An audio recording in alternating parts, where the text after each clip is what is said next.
Aqua! This is an Aquarius Sun, Moon, Rising, and Venus reading for the month of June.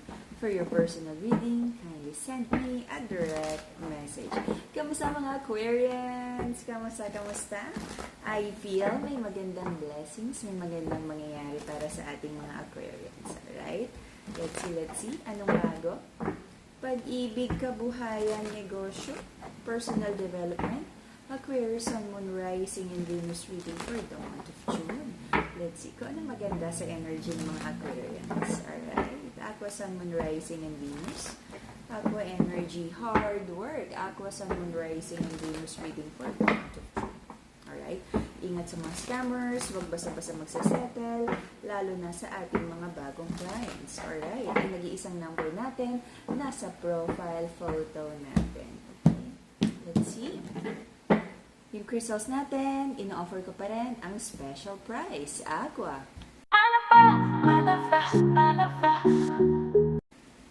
Long-term plans, happiness sa family in reverse, maraming disappointing situation sa family, hindi mo na rin masyadong binibigyan ng you know the truth, you're very grounded kung ano yung kayang ayusin at kung ano yung dapat nang bitiwan about this family system, no? I feel may mga members ng family or kung sino man tong mga taong involved sa family system na alam mo kung sino ang hindi nabibigyan ng hard work, attention, at kung sino yung you can still build with. Kanino ka pa rin magkoconnect, sinong kayang pagkatiwalaan, sinong mapagkakatiwalaan. Alright? For now, sabi mo marami ka pa rin goals, financial goals. Sabi mo hindi pa ito yon. Especially sa side no, feminine. At very decided ka, laser focus. And you're trying to connect with your intuition. Nagpe-pray ka rin kay God and hinihiling mo na sana ma-expedite na kung ano man tong financial stability na hinihiling mo. Nagkaroon ng victory para sa mga Aquarians sa isang situation na nagtapos. Okay? So this is like a blessing in disguise. Divinely orchestrated na collapse ng isang relationship, career, or negosyo. Anything na tatanggalin sa kamay natin. Huwag nang panghinayangan because most of the time, may darating na mas magandang blessings kesa dun sa mga bagay na kinuha ni God sa atin. Sabi ni God, hindi mo yung deserve, tanggalin, palitan ng mas maganda. Alright? Let it go. Let it go. Alright, nagkaroon ng victory sa natapos na sitwasyon at ayaw mo muna itong pag-usapan for now. Right now, Aqua, I feel you're trying to rebuild your life. May isang sabihin natin na mapaglarong masculine sa connection na to. Marami siyang plano, stalker energy, okay? Pinaplano niyang mabuti kung paano kakausapin yung feminine, ano yung mga dapat gawin, at nagpaplano siya. Itong masculine na to, very unreliable. Maraming plataforma, maraming sinasabi, pero kulang sa gawa. Na-acknowledge ng masculine na to kung gaano ka-strong yung soul connection niya with the feminine. At nag-aabang na naman siya ng tamang tiyempo na magbigay na naman ng bagong pangako sa feminine. Ang question, itutuloy ba? Nagbago na ba? Nag-upgrade na ba? Okay? Nagkaroon ba ng positive transformation ang masculine na to? Alright? Bago magtiwala, alamin mo na. Right now, sabi ng mga Aquarians, very confident, though maraming tanong, maraming questions. Tama ba tong landas na to, ng buhay na to, tungkol sa career, personal growth? But I feel very confident and guided by the intuition na tuloy lang, pag nagkamali, plan B, plan C, plan D. Alright? Sabi ng feminine, very confident siya, kailangan niyang i-address yung mga hindi magandang situation sa relationship, sa buhay, sa negosyo, sa trabaho. Okay? The feminine in this connection, in this reading, is very upfront. Sabi niya ayaw niyang magsayang ng panahon, pagmamahal, ng effort, kung hindi naman siya nakakabuild. Sigurista energy. You know, the clock is ticking. Hindi na tayo pwedeng blindly following people, blindly believing. Sigurista energy, which is the right thing to do. Okay? Sabi ng feminine, gusto niyang maging very productive, naghihintay siya ng good news, and I feel very grounded tong paghahantay na to because kung ano man yung hinihintay ng blessings ng feminine, it's because nagtanim siya.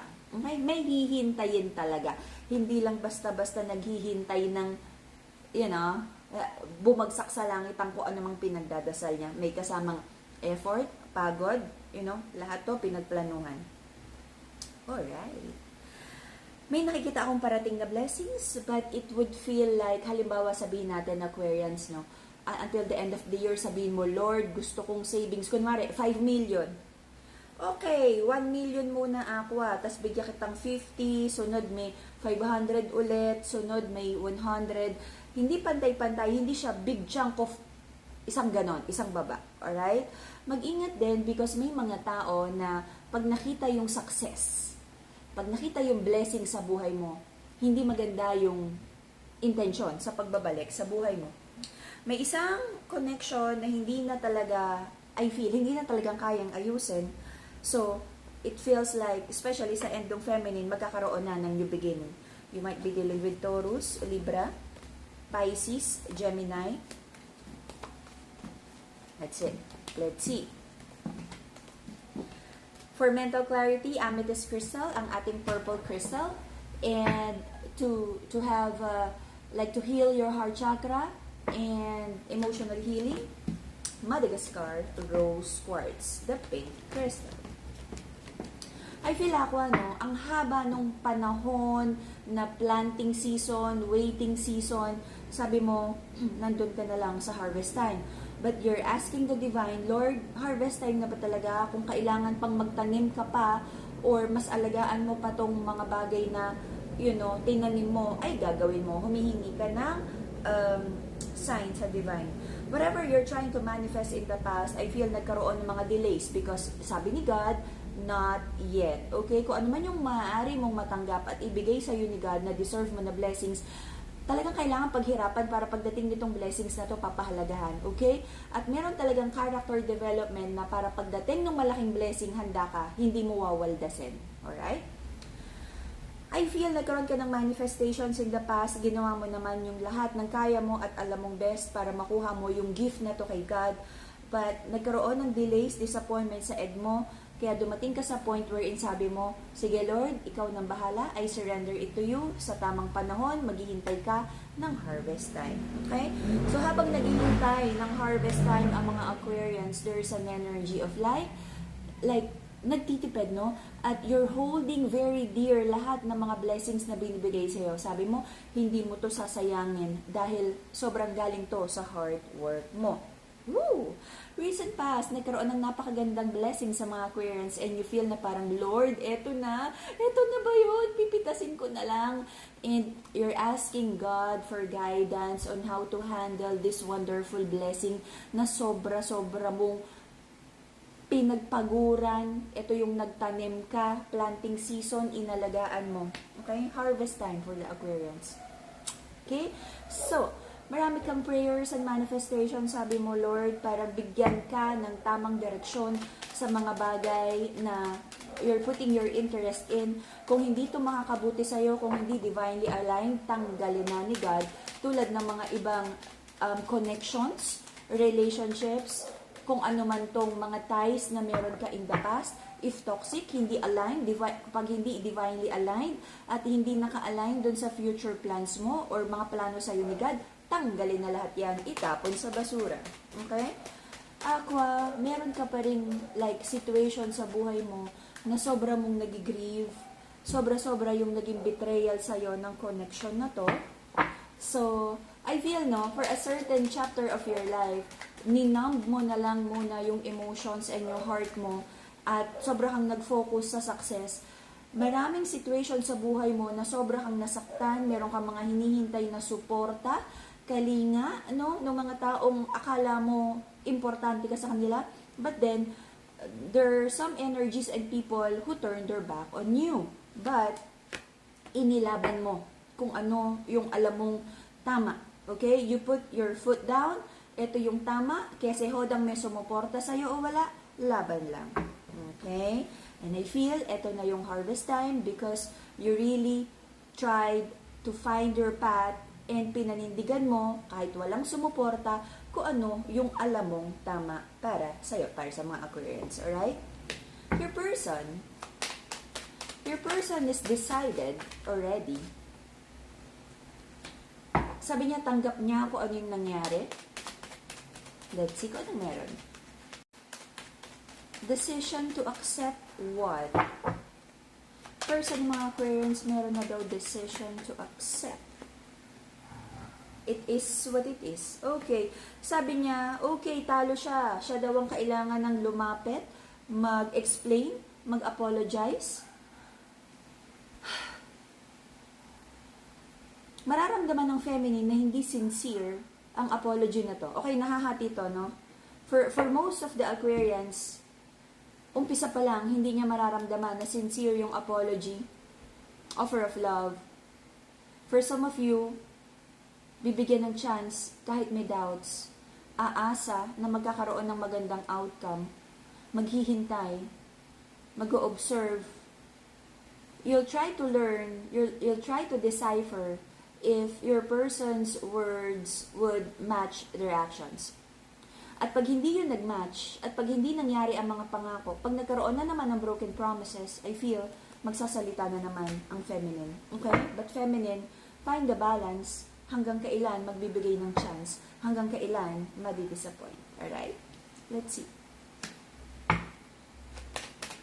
Meron ka mga doubts kung dapat pa bang mag-reply, kung dapat pa ba talagang bigyan ng chance magpaliwanag, kung dapat pa ba talagang kausapin, because alam mo naman na unreliable ang masculine na to.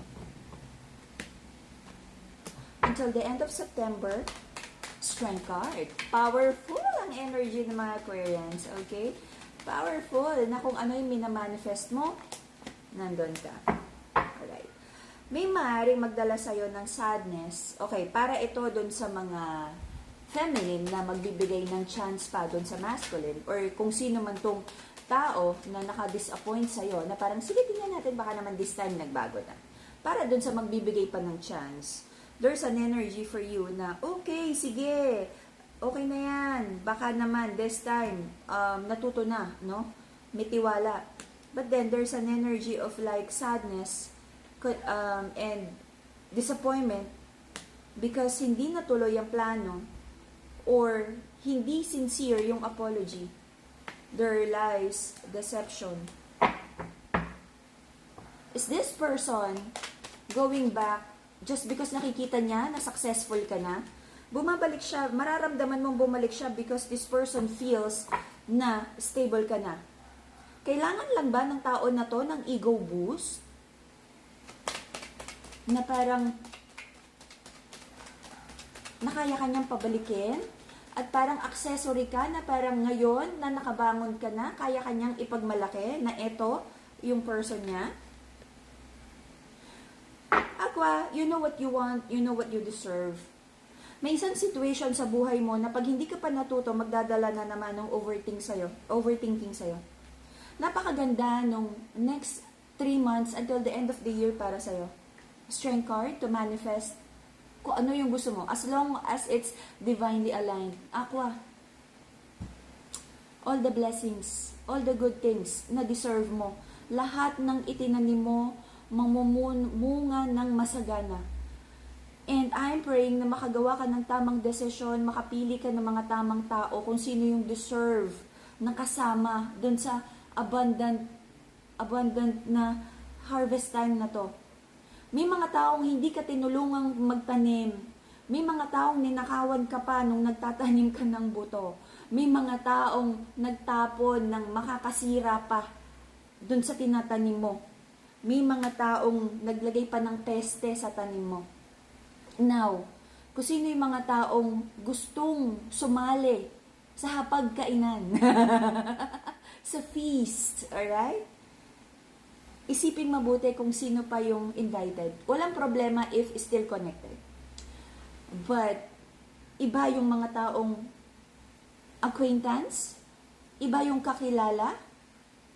You define, sino yung kakilala, sino yung kaibigan. Sino yung tinutulungan at sino yung mapagkakatiwalaan.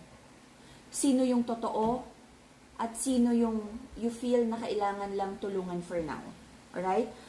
There should be a strong boundaries here because I feel, ramdam ko kung gaano mo iginapang tong success na to. At napakaraming tao na pinagdudahan yung vision mo. Pinagdudahan kung ano yung kaya mong gawin. Pinagdudahan kung sino ka. Pinagdudahan kung saan mo kayang makarating. And now, na nagkakaroon na ng bunga, this is not ego. Ngayon na nagkakaroon na ng bunga yung prayers mo, all these people na hindi sumuporta, nagduda, tumalikod, nagbetray sa'yo, makikita nila kung gaano ka katotoong tao. Makikita nila kung gaano ka ibe-bless ni God. Makikita nila na kahit hindi ka nila suportahan, God will put strangers in your life to support you, to bless you, to support your soul purpose, to support your business, to support kung ano yung magagandang bagay na plano mo for the community at para sa mga taong mahal mo. Right? So, lahat ng nangyari, I feel, for most, ang sakit pa rin, no? Yung mga betrayal. But then, sabihin na lang natin is like, rejection is God's protection. Now, purging na tayo. Sinong kasama sa field trip at sinong hindi. Sinong kasama sa outing, sinong hindi. Alright? Alam mo yung mga typical Filipino movies, di ba? Pag dun sa dulo, yung ending na, yung masaya na, di ba? May outing. O, sino ngayon ang kasama sa outing after all the drama dun sa, di ba? Dun sa movie, dun storyline mo. Alright? Ako I'm so happy for your blessings. I'm so happy na nagawa mo ng tama kahit gaano kahirap, kahit gaano kapaluhod. Alright? Time is fluid. For some Aquarians, sinisilip pa kung nasaan ng light at the end of the tunnel. For some Aquarians, nakatawid na sa light at the end of the tunnel at talagang nandun na doon sa masaganang buhay. For most of us, nandun pa lang sa nakikita mo ng yung prutas, no, yung fruits of our labor ay parang nagra-ripen na. Okay? Just do the right thing. Be grounded. Be humble. And always pray for protection because hindi lahat masaya sa success natin, no?